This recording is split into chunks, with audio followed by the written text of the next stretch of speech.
17장을 봅니다. 하나님의 말씀은 사도행전 17장입니다. 1절에서 15절까지 보십시다. 사도행전 17장 1절에서 15절까지 봅시다. 우리 찾으셨으면은 교독으로 봅니다. 제가 한 절 읽고 여러분이 한 절 읽고 보도록 합시다. 저희가 암비볼리와 아볼리아나 다녀가 데살로니가에 이르니 거기 유대인의 회당이 있는지라.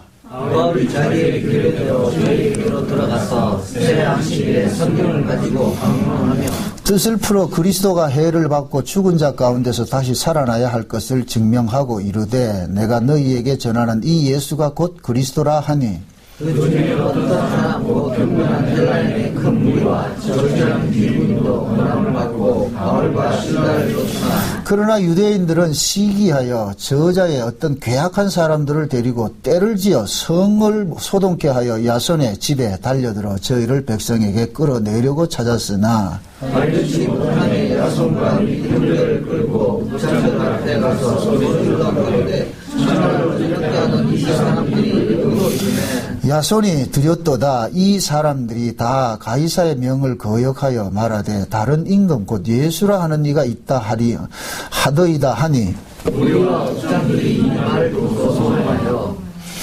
야손과 그 나머지 사람들에게 보호를 받고 놓으니라. 밤에 형제들이 곧 바울과 실라를 데려가러 보내니 저희가 일어 유대인의 회당에 들어가니라. 베레아 사람은 데살로니가에 있는 사람보다 더 신사적이어서 간절한 마음으로 말씀을 받고 이것이 그러한가 하여 날마다 성경을 상고하므로 그 중에 믿는 사람이 많고 또 헬라의 기분인과 남자가 적지 아니하나 데살로니가에 있는 유대인들이 바울이 하나님 말씀을 베레아에서도 전하는 줄을 알고 거기도 가서 무리를 옹이 움직여 소동케 하거늘 형제들이 곧 바울을 내어보내어 바다까지 가게 하되 실라와 디모데는 아직 거기 유하더라. 같이 봅니다. 바울을 인도하는 사람들이 데리고 아덴까지 이르러 바울에게서 실라와 디모데를 자기에게로 속히 오게 하라는 명을 받고 떠나니라. 아멘. 기도합시다.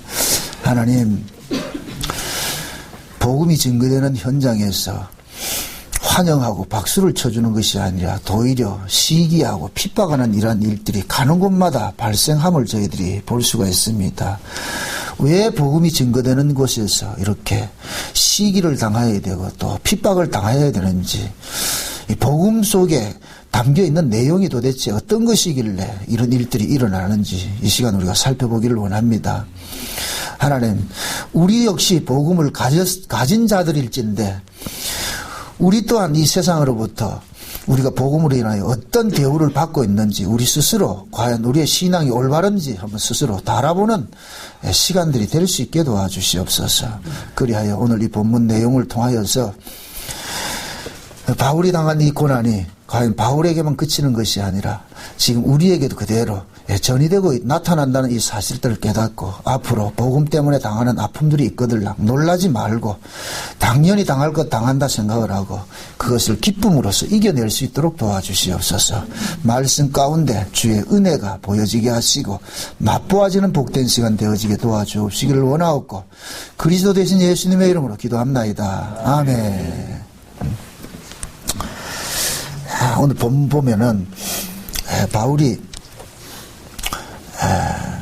데살로니가에 가가지고서 복음을 전합니다. 복음을 전하는데 거기에서 복음을 전하다가 봉변을 당하는 이런 일들을 당하게 됩니다. 앞서서 우리가 16장에서 바울이 빌립보에 가가지고서 그 빌립보 지역에 귀신 들린 여종 하나가 바울을 자꾸만 귀찮게 며칠 동안 따라다니면서 귀찮게 해서 부득불 그 귀신 들린 여종 그 귀신을 쫓아냈더니까 그 일로 인하여 가지고서 바울이 심한 매질을 당하고 감옥에 갇히는 그런 사태를 겪게 됩니다. 사건을 겪게 됩니다. 그래서 바울이 그 로마 저 빌립보 감옥에 갇힐 때 비로소 그 감옥에 갇혀서 하나님께서 왜 이런 일들을 당하게 하셨는가를 알게 됩니다. 거기서 구원 얻을 자기 백성들이 있기 때문에 이런 일을 당하셨구나. 그것을 바울은 몸소 체험을 하게 되죠. 그러고 나가지고 이제 그 빌립보에서 거의 쫓겨나다시피 쫓겨난 거예요.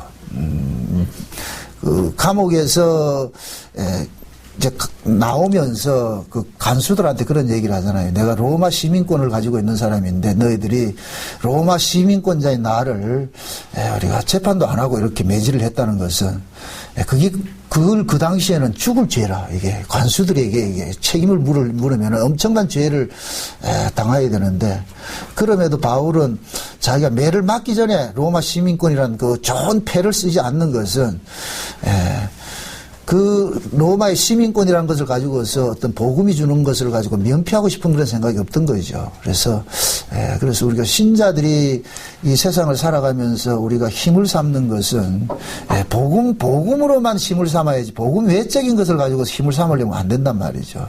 그런 부분들이 있어요. 그래서 이 로마 빌보의 간수들이 바울과 그 신라를 간청을 합니다. 이 도시에 떠나달라고. 그래서 이제 바울과 신라가 떠나와서 이제 데살로니가 왔는데, 데살로니가 와가지고서 이제 유대인들 회장에 들어가가지고서 말씀을 이렇게 증거를 합니다. 여기 여러분들이 바울의 사역을 잘 볼 것 같으면은 제일 먼저 바울이 찾아가는 곳이 어디를 찾아가냐면 유대인들 회당을 찾아가거든요. 그 이야기는 복음이 어디에 증거가 되느냐면은 교회에 증거된단 말이에요. 교회. 그게 어디에 증거되냐? 율법교회. 그게 유대인들 회당에 들어간다는 얘기. 유대인들 회당에서는 증거되는 복음이 뭐였어요? 그게 율법이었죠. 율법. 그러니까 율법이 증거되는 곳에 들어가가지고 복음을 전한다는 얘기는, 지금 바울이 가지고 있는 이 복음은 옛 언약입니까? 새 언약입니까? 새 언약을 가지고 있죠. 그죠? 그러니까 새 언약을 증거하려면은 그 새 언약은 어디에서 증거되느냐? 옛 언약을 바탕에서 증거가 된단 말이죠. 바탕에서.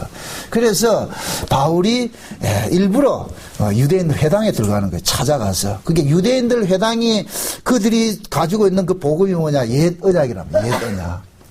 그래서 옛 언약은 다른 말로 율법인데, 율법으로는 구원이 이루어지는 것이 아니고, 율법은 구원이 어떻게 주어지느냐를 알려주기 위해서 율법이 주어졌다는 것을 바울은 계속 증거를 해줘요. 그래서 갈라디아에서는 율법을 일컬어서 뭐라고 하냐면 그리스도에게 인도하는 몽학 선생이다. 그래서 율법을 쫄쫄쫄 따라가면 누구 만나야 되느냐면 예수를 만나야 돼요.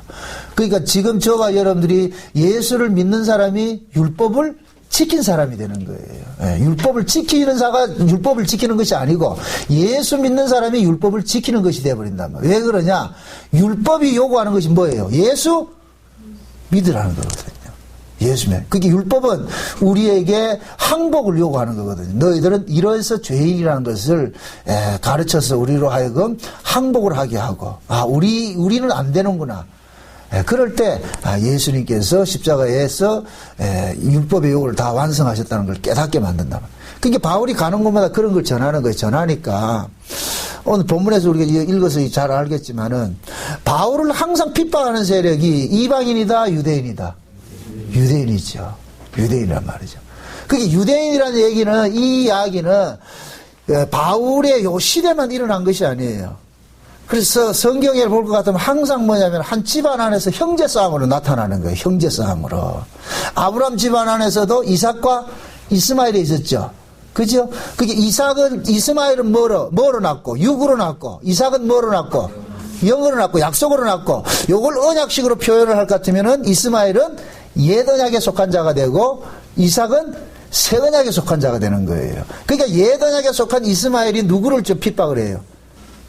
새 언약에 속한 이삭을 핍박을 하죠.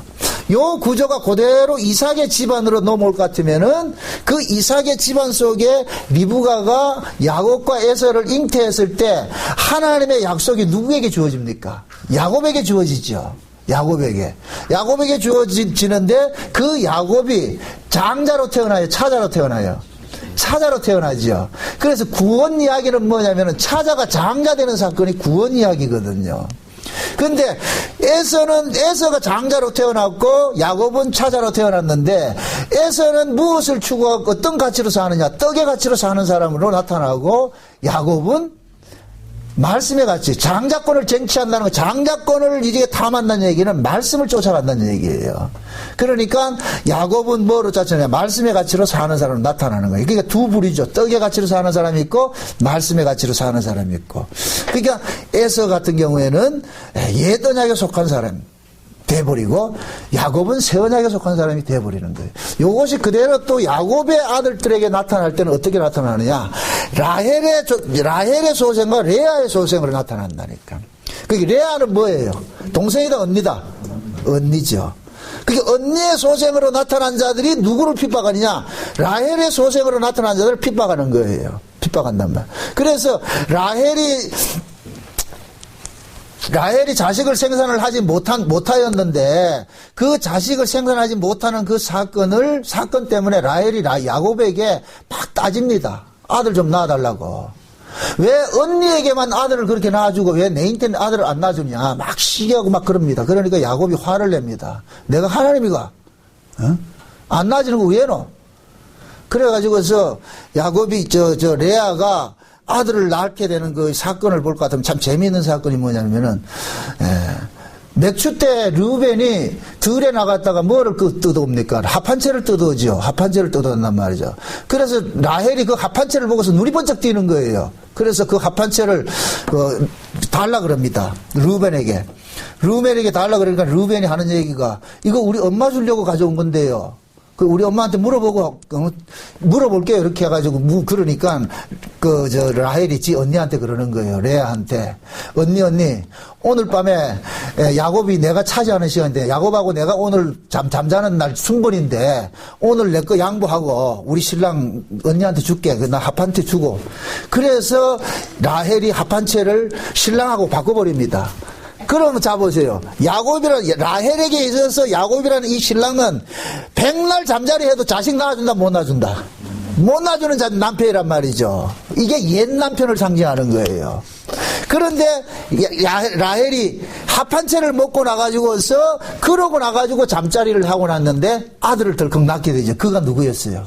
요셉이었죠. 그죠? 그러니까 요셉은 야곱의 자식이 아니고 진짜로 엄밀히 따질 것 같으면 누구 자식이냐? 합한채가 낳은 자식이라니까. 합한채가.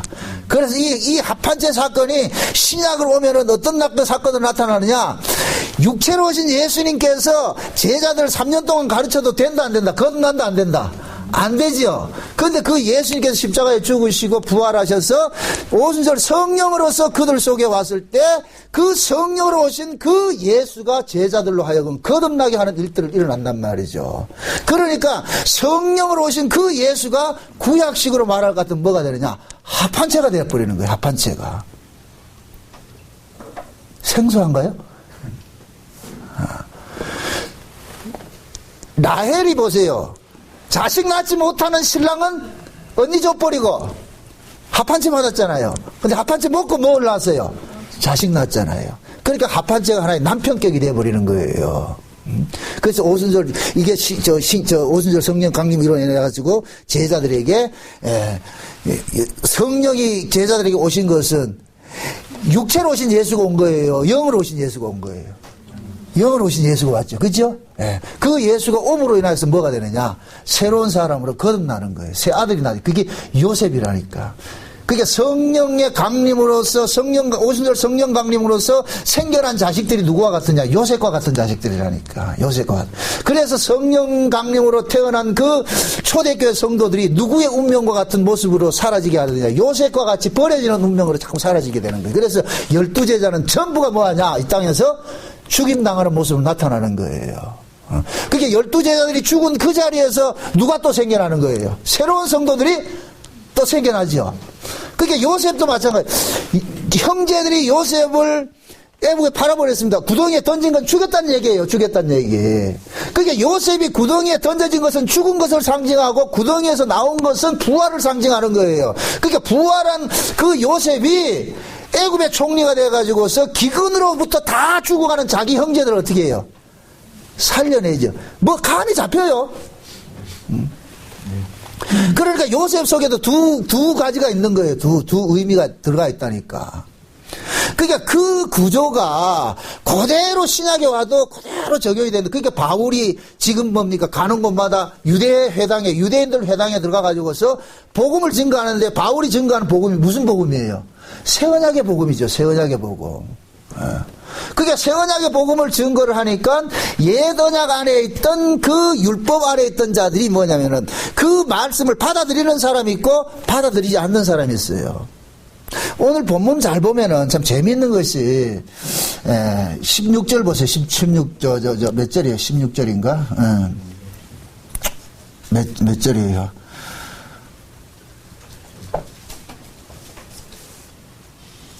16절에 보면, 17절에 보면 회당에서 유대인과 경건한 사람들과 또 저자에서 날마다 만나는 사람들을 변론하니 이런 말씀이 나오는데, 그 다음에 뭐냐, 몇 절이냐면은 4절 5절 보세요. 4절 5절. 17장 4절 5절. 그 중에 어떤 사람 곧 경건한 헬라인과 큰 무리와 적지 않은 기부인도 고난을 받고 바울과 실라를 쫓으니. 자 보세요. 이 그림이 뭐냐면은 지금 유대인들 회당이지요. 그죠? 유대인들 회당이죠. 그럼 유대인들 회당일 것 같으면은 누구만 모여야 되는 거예요?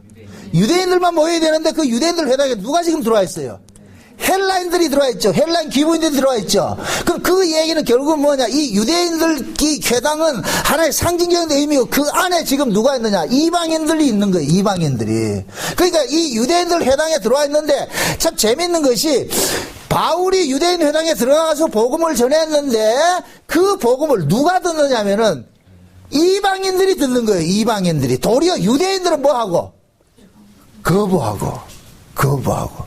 그러니까 지금 그 얘기는 곧 뭐냐면은 유대인들 회당 속에 이방인이 있고 유대인이 있는 것은 유대인들은 옛 언약에 속한 사람이 되어버리고 헬라인들은 뭐가 돼? 이방인들은 어디에 속한 사람이 되느냐? 새 언약에 속한 사람이 되어버리는 거예요. 그러니까 새 언약에 속한 사람들에게 지금 뭐가 되느냐? 복음이 증거되는 거잖아요. 이게 지금 바울이 그걸 그 속에 지금 끄집어내는 거예요.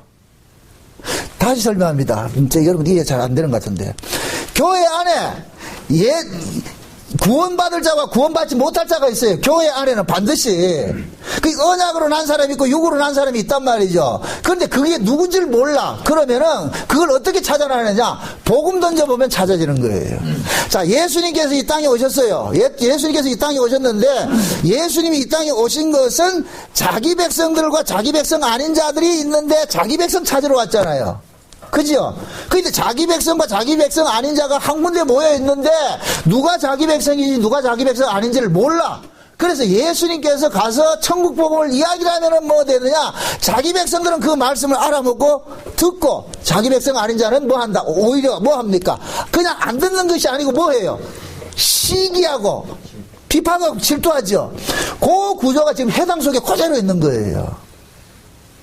그러니까 예수님께서 유대인들 그 회당에 들어가가지고서 복음을 한 천국 나라 복음을 전하잖아요. 전하는데 예수님께서 전하는 그 복음을 듣는 자들은 제자들의 무리들이 듣는 것이고 나머지들은 안 듣잖아요. 그러듯이 그 구조가 그대로 바울이 가는 곳마다 그렇게 일어나는 거예요. 일어난다니까. 그래서 바울이 회당 속에 들어가니까 분명히 유대인 회당인데 유대인 회당에 누가 있느냐? 이방인들이 들어와 있는 거예요. 근데 거기서 복음을 전했더니까 이방인들은 듣는데 유대인들은 안 듣고 시기하고 질투하더라는 거예요. 요걸 지금 현대식으로 이야기를 합니다. 제가 지금 복음을 전합니다. 복음을 전하면은 저 세상에 가서 복음 전하는 게 아니에요. 교회에 복음 전한단 말이에요. 교회 안에 복음을 전하면은 교회 안에도 지금도 여전히 어떻게 있느냐? 육에 속한 사람과 영에 속한 사람이 있단 말이죠. 그러면은 이 복음이 증거되는 것은 누구를 찾기 위한 것이냐? 육에 속한 사람을 영에 속한 사람으로 바꿔치기 하려는 것이 아니고 육은 애초부터 육이고 영은 애초부터 영이에요. 그 영에 속한 사람들을 찾아내기 위해서 끄집어내는 거예요. 흔히들 그런 얘기를 해요. 염소를 양을 만든다 그러는. 아니 염소 백날 해보세요. 양이 되는가? 아니 염소는 염소고 양은 양이라니까. 태생이 다르다니까. 예수님께서 그런 얘기를 하죠. 밭에 곡식을 심었는데 원수가 와서 뭐를 뿌렸다? 가라지를 뿌렸죠. 곡식하고 가라지하고 종자가 같아요, 달라요? 근데 종자가 다르다니까. 종자가. 애초부터 종자가 달라요. 흔히들 착각하기를 그런 이야기를 합니다. 복음 전하면은, 염소들이 복음 듣고 양이 된다고 이렇게 착각하는 사람이 있어요. 그런 건 아니라니까. 복음은 염소를 양으로 만드는 것이 아니고 애초부터 양을 찾아내기 위해서 복음이 증거된다니까. 양을 찾아내기 위해서.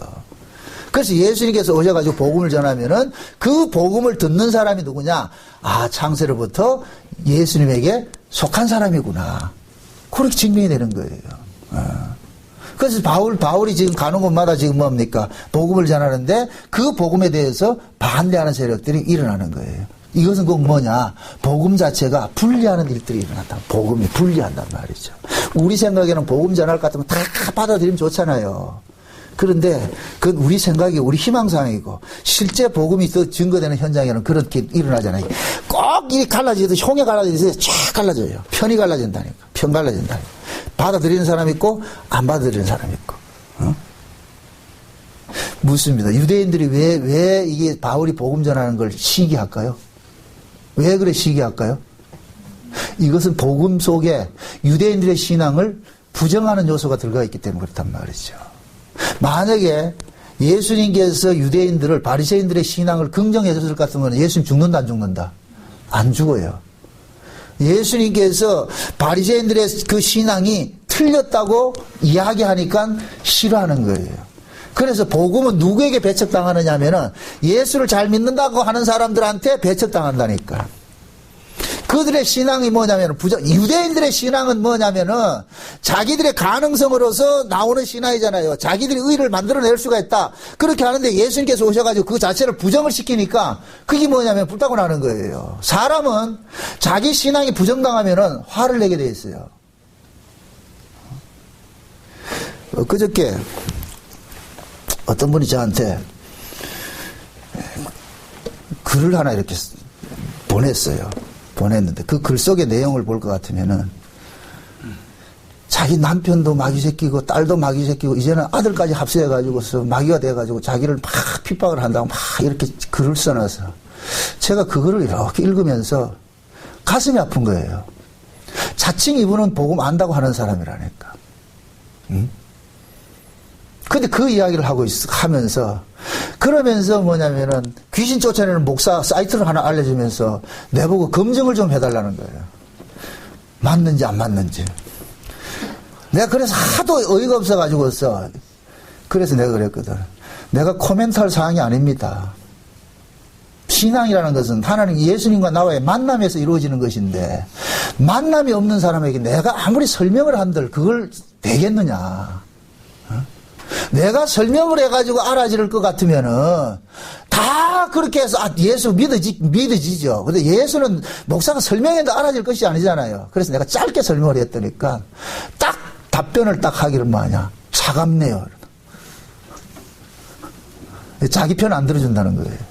이분은 과거에도 내하고 한 2시간 통화를 한 적이 있어요. 그 신앙생활이 늘 이게 적개심이 있는 거예요. 가족들한테 적개심이 있는 거예요. 왜 나를 안 알아주냐. 그래서 남편이 말이야, 남편이 무슨 때리기도 하고 말이야, 자식들도 말 안 듣고 말이야. 그러니까 이분은 지금 뭔가 이게 복음을 오해를 하고 있다니까. 착각을 하고 있다니까. 자기가 예수를 믿으면 복음을 믿고 있을 것 같으면 주변의 사람들이 전부 호응을 해가지고 자기 편을 들어줄 것이라 이렇게 생각을 한단 말이죠.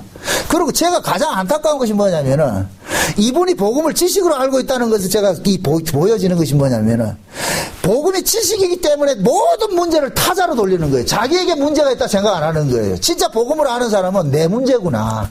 내가 문제가 있구나. 그래서 자기 쪽에서 문제를 해결하려고 해야 되는데 이분은 그거 아니에요. 자, 묻습니다. 그분 논리대로 남편이고 자식, 딸이고 아들이고 예수를 안다 모른다? 모르죠. 그 본인은 예수를 알고 있잖아요. 그러면은 하나님께서 문제를 낼 것 같으면 누가 문제를 풀어야 돼요? 모르는 그들이 풀어야 돼요? 아는 자기가 풀어야 돼요? 진짜 그렇습니까? 아는 자기가 풀어야 되죠? 그럴 것 같으면 어떻게 돼요? 그분이 어떻게 돼요? 내 가족들 전부 마귀새끼를 해가지고 몰아내야 됩니까? 주여 내가 죄인입니다 하고 자기가 무릎을 꿇어야 돼요. 그럼 묻습니다. 누가 마귀예요?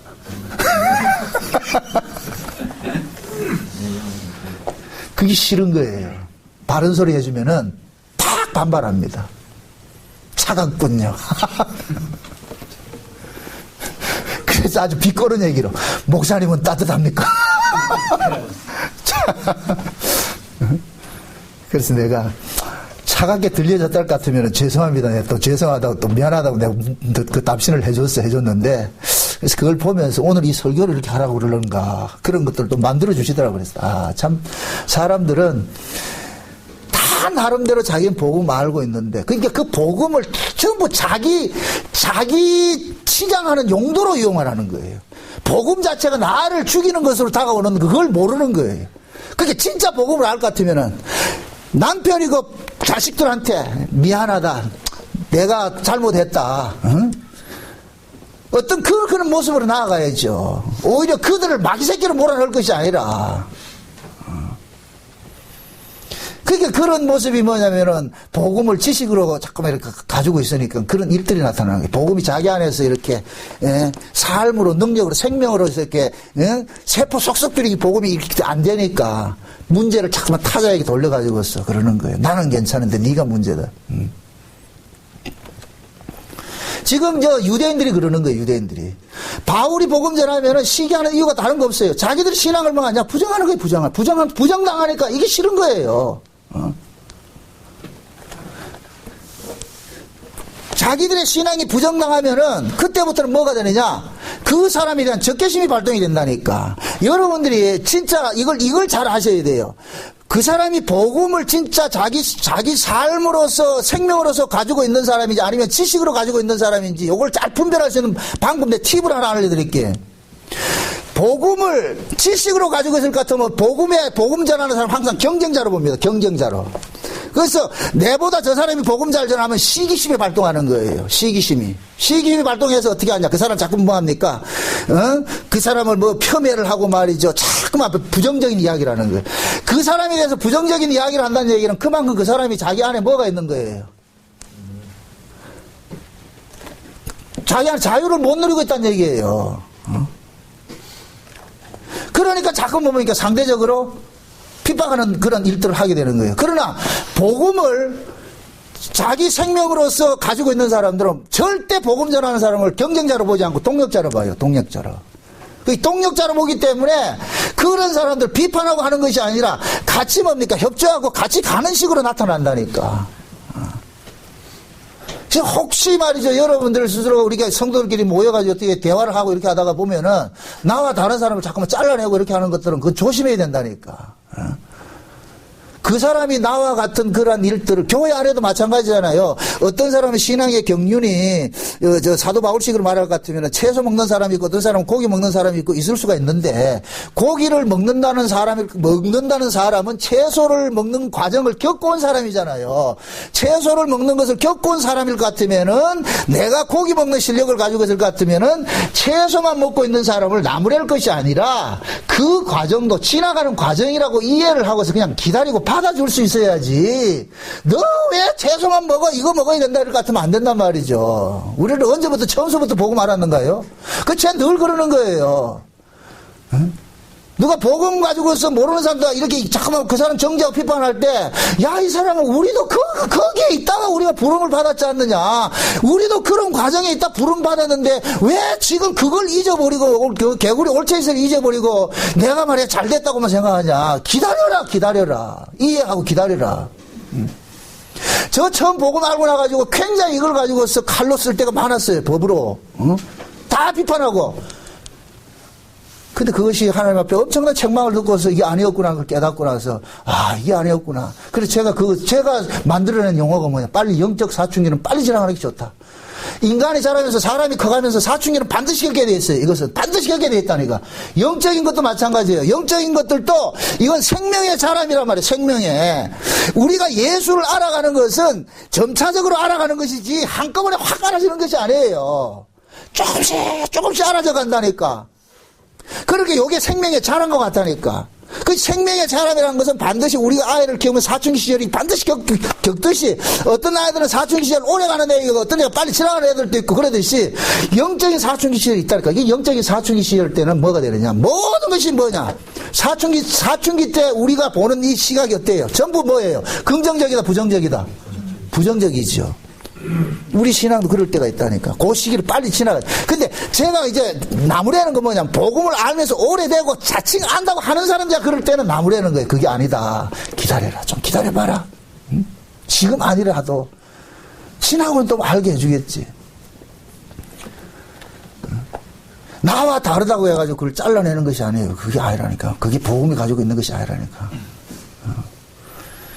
그래서 하나님께서는 그 어떤 뭡니까 신앙의 그 산전수전을 잘 겪어온 사람들은 절대로 복음을 가지고서 사람을 쳐내는 쪽으로 쓰이질 않아요.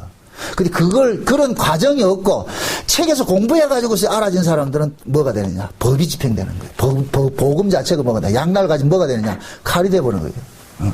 복음은 양날 가진 칼과 같아요. 잘 쓰면은 뭐가 되느냐? 유익이 되는데 잘못 쓰면 남 죽여요. 그게 하나님의 말씀은 먼저 내가 그 말씀 앞에서 해부당해서 내 꼬라지를 봐야지 남의 꼬라지 보려고 하면 안 된다니까. 큰일 난단 말이죠. 그래서 그게 만약에 지금 유대인들 같이 그 복음이 자기 안에서 이 지식으로 자를 것 같으면 유대인 같은 행세머리를 하게 된다니까. 보세요. 바울이 복음을 전하니까 쫓아다니면서 깡패들 동원해가 어떻게 합니까? 소동을 일으키죠. 소동을 일으킨다니까. 바울이 소동을 일으킨 게 아니에요. 이걸 또 어떤 사람들 오해해가지고 복음이 가는 곳마다 소동을 일으킨다는, 아니, 복음이 소동을 일으키는 게 아니고, 지들끼리, 빛이 보세요. 빛이 어둠에 비치면, 어둠에 속한 자들, 지들끼리 뭐가 돼요? 충돌을 일으킨다니까. 자기들끼리. 자중질환을 일으킨다니까. 빛의 역할은 그냥 빛에만 주면 된다니까. 그러면은 어둠에 속한 자들은 자기들끼리 어둠이라는 것을 드러내기 위해서 뭐 하느냐? 서로가 서로를 물고 죽이는 일들을 다 하게 돼 있다니까. 그러니까 바울이 복음 전하니까 가가지고서 뭐 하냐? 유대인들이 가는 곳마다 소동을 일으켜가지고서 말이죠. 그 복음을 가리는 일들을 하잖아요. 근데 오늘 저 보면은 바울이 가가지고서 전하는 그 복음을 한번 보세요. 3절을 보세요. 3절. 뜻을 풀어서 그리스도가 해를 받고 죽은 자 가운데서 다시 살아나야 할 것을 증명하고, 참 이게 굉장히 중요한 얘기인데, 지금 바울이 전하는 복음은 뭐냐면은 그리스도가 뭐 해야 돼요? 죽었다가 살아나는 것이 돼 있죠. 그럼 이 그리스도가 히브리 말로 하면 메시아인데, 이 메시아가 유대인들에게 있어서 메시아가는 어떤 메시아가 아니냐면은, 유대인들이 알고 있는 메시아는 정치적인 메시아로서 힘 있는 자가 와가지고서 뭐 하느냐, 자기들이 지금 억압받는 것으로부터 모든 것을 해결시켜주는 그런 메시아로 알고 있는 거예요. 그런 메시아로. 그런데 바울이 제시한 메시아는, 하나님이 우리에게 주시고자 하는 메시아는 그런 메시아가 아니라는 거예요. 그 메시아는 어떤 메시아냐? 우리의 죄를 대신 짊어지고 십자가에 죽어주는 그런 메시아라는 걸 이야기를 해주는 거예요. 그러니까 유대인들이 바라는 메시아하고 바울이 말하는 메시아하고는 완전히 다르죠. 다르단 말이죠. 그러니까 유대인들에게 있어서는 메시아 그럴 것 같으면 뭐 하느냐, 그들에게 자긍심이라면 대단한 자긍심을 가지고 주게 하는 그건 메시아 사상인데, 그런데 바울이 증거하는 메시아는 자긍심이 아니라 유대인들을 뭐 하느냐, 또 오히려 뭐 하느냐, 쪽팔리게 하는 거예요. 쪽팔리게. 쉬운 말로. 이렇게 한번 생각해 보세요. 유대인들이 예수님을 십자가에 이제 달았잖아요.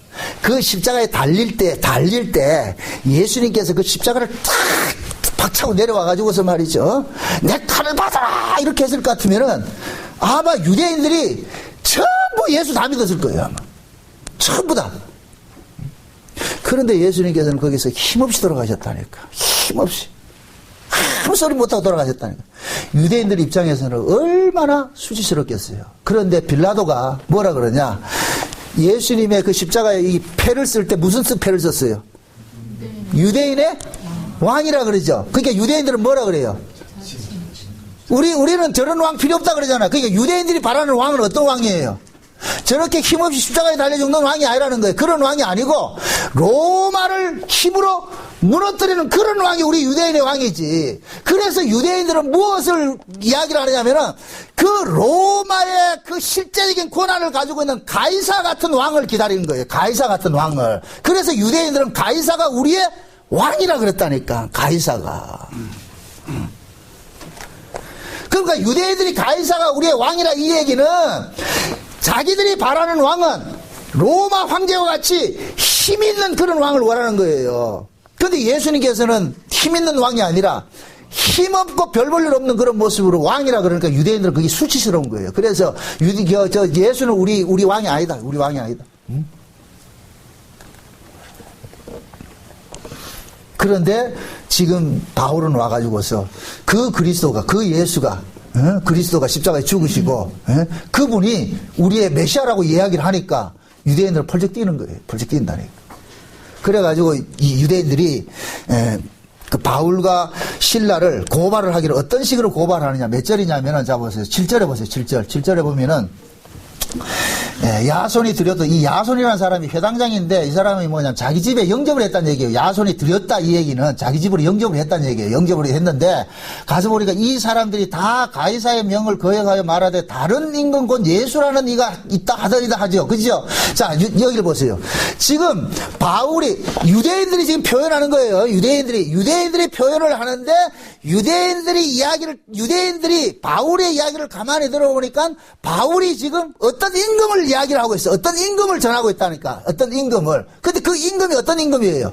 예수라는 임금이죠. 그럼 그 예수라는 임금이 어떤 임금이에요? 십자가에 죽었다가 부활된 그 임금이잖아요. 그러니까 그 임금을 전하고 있는 거예요. 그러니까 유대인들이 그러는 거예요. 우리에게는 임금이 따로 있는데 십자가에 죽었다 살아난 자를 임금이라 이야기를 한다.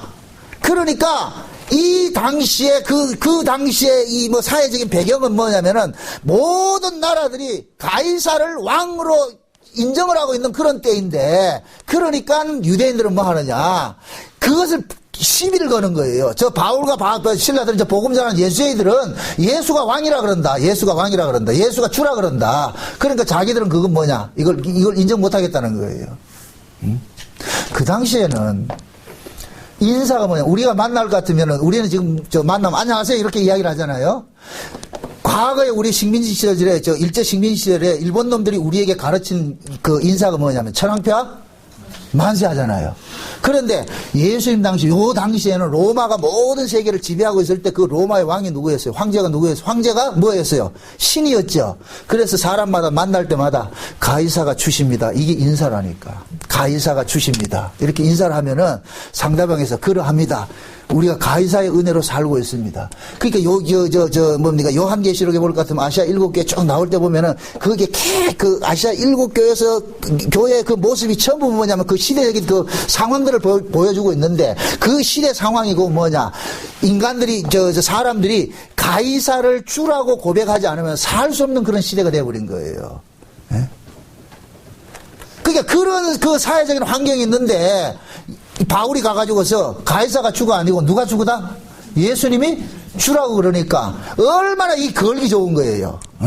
그 당시엔 걸리는 일들이란 말이죠. 그래서 유대인들이 그런 거예요. 그걸 가지고 시비 거는 거예요. 이 사람들은 다른 임금 전한다. 다른 임금 전한다. 응? 그럼 결국 뭡니까? 이 유대인들이 바라는 것, 임금은 뭐예요? 예수와 같이 그렇게 힘없는 임금이 원하는 것이 아니고 가이사와 같이 능력 있는 그런 임금을 원하는데, 그래서 유대인들은 그걸 반대한다니까. 지금도 우리가 복음을 전하다 보면은 제일 핍박받는 욕 들어먹는 소리가 뭐냐면은, 당신같이 그렇게 복음을 전할 것 같으면은 교회는 어떻게 운영이 되고, 교인들이 어떻게 충성하고 봉사하냐, 그런 이야기를 한단 말이죠. 복음을 당신같이 그렇게 이야기를 할 것 같으면 누가 교회 일을 하겠냐, 이 얘기거든요. 그러면은 그들이 그 말하는 그 뉘앙스 속에는 뭐가 있느냐면은, 이 교회의 머리가 예수라는 것이 그들에게는 이 교회의 임금은 예수라는 것이 그들은 인정이 안 되는 거예요. 여전히 이 교회의 임금은 누구냐? 인간이라는 거, 인간이 다스려 간다는 거예요. 그러니까 당신같이 복음 전할 것 같으면 교회가 운영이 안 된다는 얘기예요. 그러니까 그 사람들에게는 사고방식이 뭐예요? 교회가 운영되려면 누가 움직여줘야 돼요? 사람들이 움직여줘야 되죠. 그러니까 사람들이 움직여주려면은 그 사람들을 긍정을 해주고 자꾸만 일을 하도록 부추겨줘야 되는데, 복음은 그게 아니잖아요. 인간의 가치를 부정해주는 것이잖아요. 긍정하는 것이 아니고 부정해준단 말이죠. 그러니까 그 말씀들을 곡해를 하는 사람들은 인간의 가치가 부정당하니까 그럼 나 아무것도 안 해 식으로 나온단 말이죠. 그들이 똑같은 이야기를 생각하는 거예요. 그렇게 복음을 전하면은 그런 복음을 듣는 사람은 아무것도 안 할 거 아니냐. 그러니까 아무것도 안 하면 교회가 뭐가 되냐? 유지가 안 되지요. 그래서 핍박을 한다니까. 만약에 복음 전해가지고서 교회가 유지가 잘 되고 성도들이 봉사 충성 이런 걸 많이 한다 할 것 같으면 절대 그 사람들 말리지 않습니다. 오히려 복음을 더 잘 전하지요. 왜? 복음을 가지고서 뭐를 끄집어내려고? 인간의 열심과 충성과 그런 걸 끄집어내려고 한단 말이죠. 그렇게 될 것 같으면 복음이 목적입니까? 복음이 교회를 운영하는 하나의 수단이 됩니까? 도구가 됩니까? 도구, 수단이 돼버리죠. 그래서 복음 자체가 그런 걸 허용을 안 하는 거예요. 그것을. 복음 자체가. 그래서 복음을 전하면은 넘어질 자는 반드시 넘어지도록 만들어줘야 돼요. 그래서 복음을 전하면은 악한 자들은 더 악해진다니까. 요한계시록 보세요. 요한계시록. 22장 봅시다. 22장. 요한계시록 22장. 10절부터 봅시다. 10절부터. 11절부터 10절 11절 두 절만 한번 봅시다. 같이 한번 봅니다. 다 같이 시작. 또 내게 말하되 이 책의 예언의 말씀을 임봉하지 말라. 때가 가까우니라. 불의를 하는 자는 그대로 불의를 하고 더러운 자는 그대로 더럽고 의로운 자는 그대로 의를 행하고 거룩한 자는 그대로 거룩되게 하라. 자 보세요. 때가 가깝다. 이 예언의 말씀을 뭐 하지 말라? 임봉하지 말라 그러죠. 자, 이 얘기를 잘 들으세요.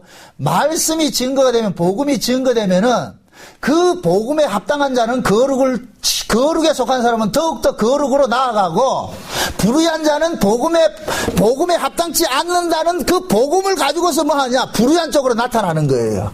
이 말을 이해돼요? 자, 이렇게 생각하세요. 하나는 뿌리가 없는 나무고 하나는 뿌리가 있는 나무예요. 물을 줬어요.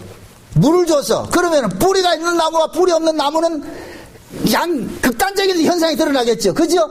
뿌리가 있는 나무는 그 물을 통해서 점점 더 푸르러지고, 뿌리가 없는 나무는 물을 통해서 점점 뭐가 되고 썩어져 가겠죠. 이 복음의 능력이 그렇단 말이죠. 그래서 이 예언의 말씀을 임봉하지 말고 그대로 전하면은 그 말씀에 합당한 자는 점점 거룩된 쪽으로 나아가고, 말씀에 합당치 않는 자는 점점 뭐 한다? 불의한 쪽으로 나타나는 거예요. 그래서 복음이 증거되면 어떤 사람들은 복음 때문에 망하는 사람이 있고, 어떤 사람은 복음 때문에 흥하는 사람이 나타난다니까.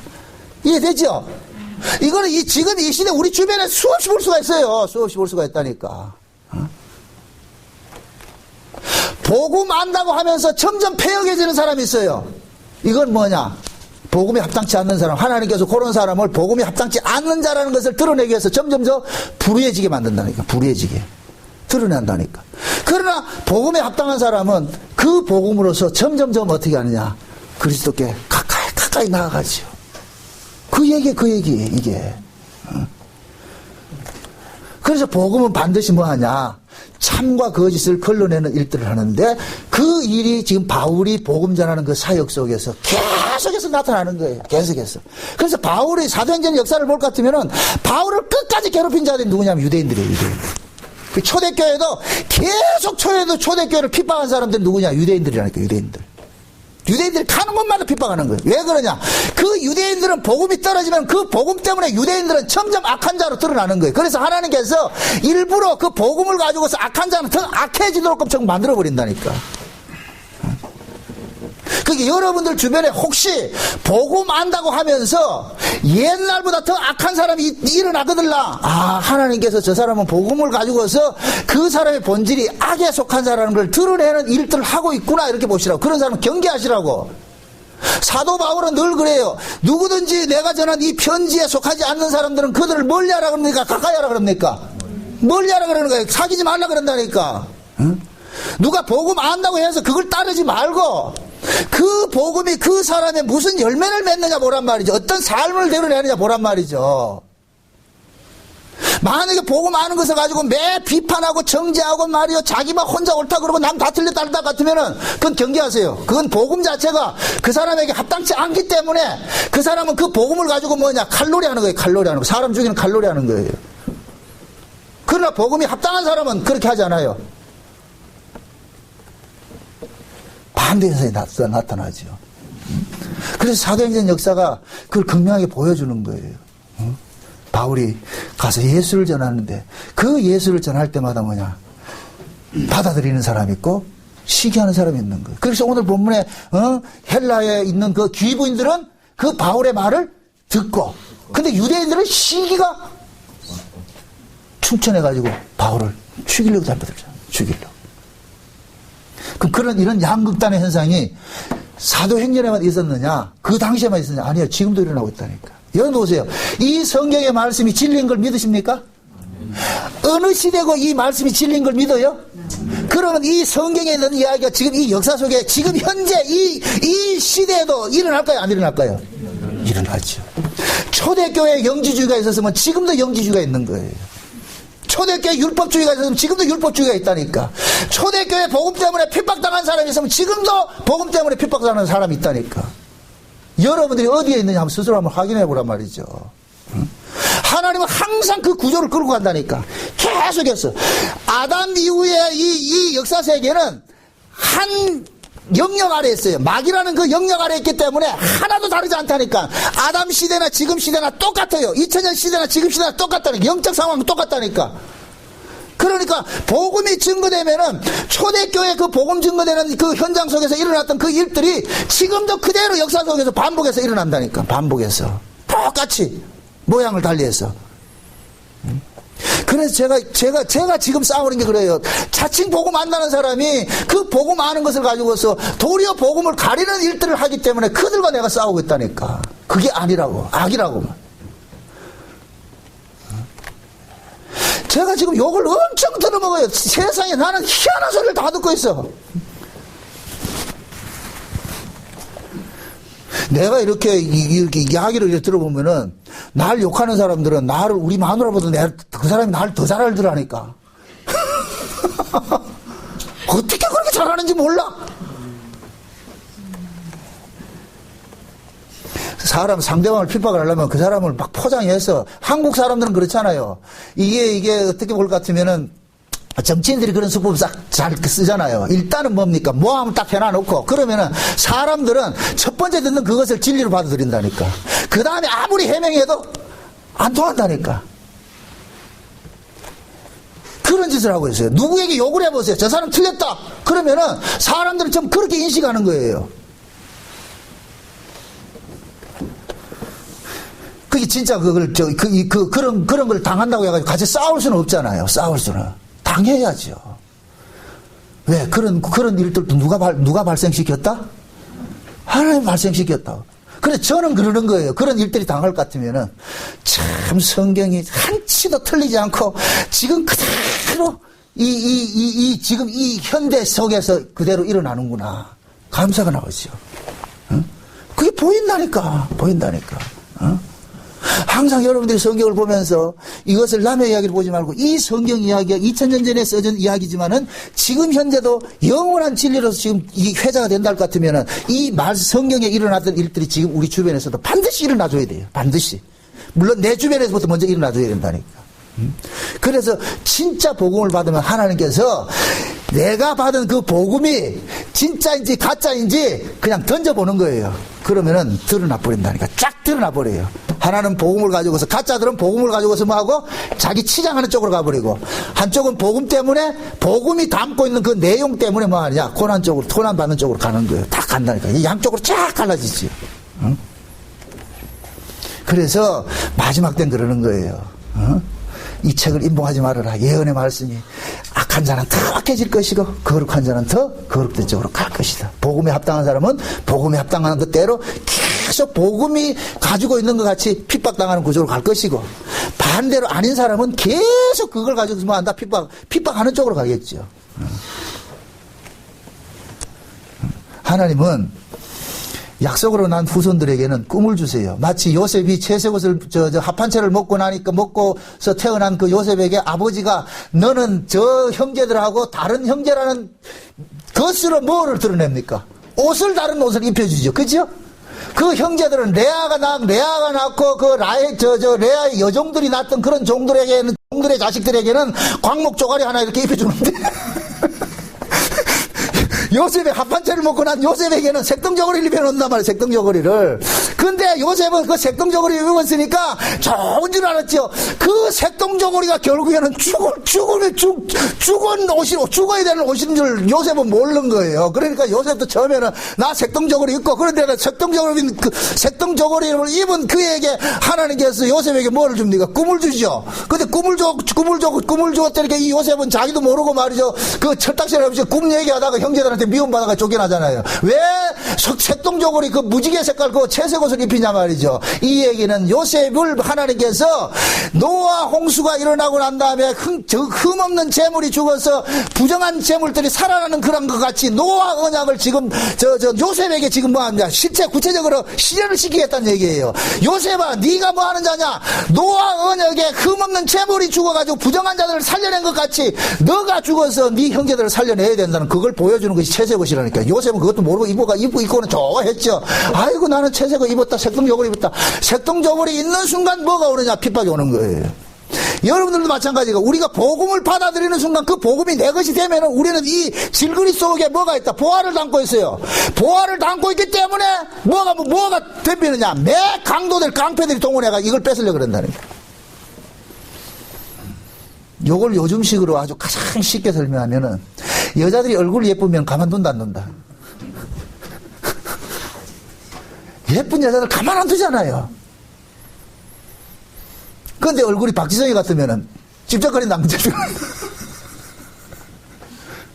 신앙도 마찬가지예요. 저와 여러분들이 가지고 있는 이 신앙이 이건 영적 싸움이거든요. 마귀가 먼저 알아봐요. 저 사람이 가지고 있는 게 진짜인지 아닌지. 진짜를 딱 가지고 있을 것 같으면 마귀가 가만 안 두죠. 계속해서 핍박을 하지. 뭘 뺏으려고? 우리 속에 가지고 있는 보화 뺏으려고. 문집사님 속에 있는 그 보화 싹 그거 뺏으려고. 그러면 내가 고난 안 받으려면 뭐를 빼내면 고난 안 받을 거야? 내 속에 있는 보화를 빼내면 고난 안 받겠지. 근데 내 속에 있는 이 보화가 빠져나간다? 그러니 신자들이 팔자가 죽을 팔자지요. 빠져나가면 되는데. 예수님께서 우리 안에 오셔가지고서 이분은 가라 해도 안 간다니까. 그 옛날 선전 있잖아요. 안고 가란 말이야. 너 때문에 되는 게 하나도 없어. 가란 말이야. 안 떠난다니까. 예수님께서 안 떠나는 이유가 내가 너를 위해서 십자가에 죽었는데 이놈아 내가 왜 떠나느냐. 그래서 예수님께서 물귀신 작전으로 우리 안에 들어가지고서 우리를 꼭 안고 같이 가자 그래. 같이 가자. 그런데 예수님께서 우리를 안고 간 그 자리가 나중에 가보니까 어디에 있느냐. 천국에 있더라니까. 그거 가서 놀라는 거예요. 세상에. 예수님 나 안 안고 왔을 것 같으면 나 큰일 날 뻔했대. 그러죠. 큰일 날 그 예수님께서 우리의 체질을 아시기 때문에 떠나지 않는 거예요. 그러니까 바울과 신라가 복음 때문에 고난을 당하니까 그걸 한번 역설로 이렇게 생각해 보세요. 복음 없을 것 같으면 고난 당하잖아요. 당할 필요가 없다니까. 복음 있으니까 가는 곳마다 고난 당하는 거예요. 그러니까 마귀가 먼저 알아보는 거예요. 저놈 잡아야 된다. 저놈 잡아야 된다. 그러니까 지금 바울 속에 누가 있어요? 다른 임금이 들어가 있잖아요. 다른 임금이. 그 다른 임금이 누구예요? 예수죠. 다른 사람들은 전부 가이사가 임금으로 삼고 있는데 가이사를 그 당시에 그 세상의 임금이니까 세상 왕을 다른 말로 마귀니까 마귀란 말이죠. 그러니까 가이사는 마귀를 상징하니까 다른 사람들은 전부 마귀가 임금 노릇하고 있는데 바울과 신라는 예수님이 임금 노릇하니까 두 임금이 싸우면 싸우죠. 그래서 결국 바울과 신라는 뭐냐, 자기 속에 다른 임금이 있다는 이 사실로 인하여서 그냥 고난 받아도 내가 주님의 것이구나, 내가 하나님의 것이구나. 그래서 바울은 그러는 거예요. 그래, 너희들이 기껏해서 죽여도 내가 죽는다고 끝이 아니라 나를 지금 붙잡고 계시는 그 임금 되시는 주님께서 십자가에 해받으셨다고 다시 살아나신 그 그리스도다. 그러니까 바울은 염려하지 않는 그런 부분에 대해서. 그게 바울만 그래 되는 것이 아니고 지금 우리에게도 그대로 적용이 돼요. 우리가 조금 그것이 이제 그 정도의 차이는 있어요. 그것을 심도 있게 느끼는 사람이 있고 아직까지 덜 느끼는 사람이 있고. 그러나 일단 하나님께서 그 길에 들어서게 했을 것 같으면 반드시 뭐 하냐, 그 길을 걸어가게 하십니다. 우리 뜻대로가 아니라 주님이 알아서 걸어가게 하신다니까. 지금 분명히 제가 장담을 합니다. 여러분들이 복음의 깊이를 알아가면 알아갈수록 여러분들 주변에 여러분들을 시기하고 질투하는 사람들이 잘 일어날 거예요. 지금은 잠잠하고 있는데 여러분들이 가지고 있는 것들이 점점 드러나기 시작할 것 같으면은, 그러면 주변에 있는 사람들이 비상을 걸어요. 비상을 건다니까. 이단 소리도 많이 듣게 생겼고, 그러니까 그런 소리 듣더라도 낙심하지 마시고, 그럴 땐 그러시라고. 내가 가지고 있는 게 진짜네. 야, 내게 진짜 뭐해네. 진짜라고 생각하시고, 감사하시라고. 그래서 복음 하나님께서는 복음을 주면은 반드시 뭐냐. 그 복음이 진짜란 걸 확인을 하기 위해서 뭐도 같이 붙여주느냐. 고난도 옵션으로 붙여준다니까. 그 옵션 디넬러 하지 마세요. 1+1이 있잖아요. 가면 1+1. 그러니까 하나님께서는 그 복음에다가 1+1을 하나 집어넣었어. 그게 뭐이다? 핍박받는 거예요. 그게 또 누구한테? 형제라고 하는 사람들한테. 그래서 여러분들을 핍박하는 사람은 이방 사람들이 핍박하지 않아요. 누가 핍박하느냐? 교회 다니는 사람 핍박하지요. 교회 다니는 사람. 교회 다니는 사람 핍박하더라도 그 사람들은 여러분들을 원수시 하더라도 여러분들은 그들을 원수시 해야 된다, 안 해야 된다? 안 해야 되죠. 형들은 요셉을 죽일 수 있어요. 그러나 요셉은 형들을 못 죽여요. 왜 그러냐? 요셉은 뭐냐? 형들이 가지고 있지 않는 것을 가지고 있기 때문에 빚진 자라니까. 빚진 자. 그게 사도 바울도 그러는 거예요. 내가 다른 유대인 같이 우리 동족들은 다 지금 뭐냐 예수를 저렇게 핍박하지만은 그 핍박하는 그 대열 속에 있던 사도 바울은 하나님의 은혜를 입고 사도가 됐잖아요. 그러니까 동족들은 사도 바울을 핍박을 해도 사도 바울은 절대로 동족을 픽박하지 않는 거예요. 이게 곧 뭐냐 예수를 진짜 가진 사람의 차이인 거예요. 만난 사람, 자기 안에 예수를 품고 사는 사람들. 그래서 여러분들은 여러분들 속에 복음이 여러분들 속에 되어지면은 그 복음이 예수가 내 안에 왔다고 생각을 하시고, 그럼 그 예수가 나로 하여금 어떻게 하느냐? 응? 나를 핍박하고, 나를 뭡니까, 조롱하고 하는 사람들을 같이 원수같이 싸우게 하는 것이 아니라, 오히려 그들을 치근하게 여긴다니까. 주여, 저들을 불쌍히 여겨주세요. 저들이 알지 못해서 저러니까. 이런 일들이, 이건 우리 실력으로 나타나는 것이 아니고, 우리 안에서 주님께서 그런 일들을 하게 하세요. 그래서 바울은 다니면서도 매 얻어 터지고 하면서도 절대로 그들과 대적에 싸우지 않는다니까. 예수님께서 12제자를 파송하면서 그러죠. 이 동네에서 핍박하면 어디로 거기서 같이 데모에 싸우라, 도망가라. 피하라 그랬잖아요. 이 동네에서 핍박하면 저 동네로 피하고, 저 동네에서 핍박하면 다른 동네로 피하고, 이스라엘을 다 돌지 못해서 누가 오신다? 주님 오신다 그랬잖아요.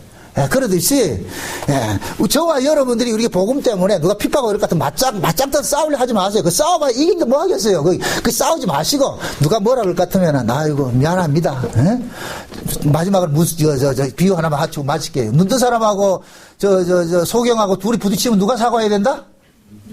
예, 눈뜬 사람이 사과해야 되죠. 죄송합니다. 제가 잘못 보고 다녔습니다. 자세히 되죠. 예? 그러니까 여러분들은 눈뜬 사람이 돼가지고 세상은 소경이에요. 그들하고 부딪히면은 여러분들이 사과하시라고. 아이고, 제가 예수를 만나서 죄송합니다. 내가 예수를 알아서 죄송합니다. 응? 다른 거 없어요. 다 뭐 때문이냐? 예수 때문에 당하는 것이란 말이죠. 그래서 바울이 오늘 이 사도행전 17장의 이 이야기가 바울이 빌립보에서 그만큼 고난 당했는데 참 좀 그 고난 당했을 것 같으면 하나님께서 조금 이제는 좀 고난 좀 안 당하는 구조로 넣어주면 얼마나 좋아요. 그런데 여전히 또 데살로니가 갔더니 그것도 또 뭐 하냐? 깡패들 동원해가지고 쫓겨났는데 그 데살로니가 쫓겨나가지고 어디로 가느냐면은 다시 어디로 가요? 다시 아덴으로 가지요. 그죠? 그러니까 그것까지 또 쫓아가지고 어떻게 합니까? 핍박하지요. 좌우지간 지배해요. 지배하다니까. 끝까지 쫓아다닌다니까. 이 얘기는 뭐냐? 우리가 예수 그리스도를 품고서 이 땅에 살아가는 날은 편할 날이 있다 없다? 없어요. 편할 날이 없기 때문에 우리는 늘 뭐 해야 되나? 주님 언제 오십니까? 주여 언제 오십니까? 응? 제가 우스갯소리를 그런다. 하나님 앞에. 주님 언제 오십니까? 내가 먼저 가면 안 됩니까? 응? 하나님께서 모두가 뭐냐면 저와 여러분들에게 복음이 우리 속에 심겨져 있기 때문에 그 복음을 다른 사람들에게 뭐냐면 네가 가지고 있는 그 복음이 옳다는 것을 증명시켜주기 위해서 그런 욕도 들어먹고 그런 일들이 일어나요. 그러니까 그 욕먹을 때 원망하지 말고 내가 가진 복음이 진짜구나. 내가 소유한 분이 예수구나. 마귀도 알아보는구나. 그렇게 해서 오히려 그 핍박 속에서 웃으면서 좀 감사하면서 하시기를 주의 여러분 축원드립니다. 기도합시다. 아버지 하나님 감사합니다. 바울과 실라가 예수 때문에 가는 곳마다 이렇게 말할 수 없는 그런 고난을 당하고 핍박을 당하고 또 조롱을 당합니다. 이러한 것들이 다 예수 때문에 당하는 것인데 이 바울과 실라가 남이 아니라 곧 우리의 모습이라는 걸 이 시간 살펴봤습니다. 하나님 우리 앞에 당하는 이런 아픔들이 있다 할지라도 욕을 먹고 이단 소리 듣고 참 남들이 우리를 무시하고 그렇게 한다 할지라도 그 모두가 우리가 품고 있는 그 복음이 참 주님의 것이라는 것을 증명하는 차원에서 일어난 사건이라는 것을 알게 하셔서 그 속에서도 감사하며 이겨낼 수 있도록 도와주시옵소서. 예수님의 이름으로 기도합나이다. 아멘.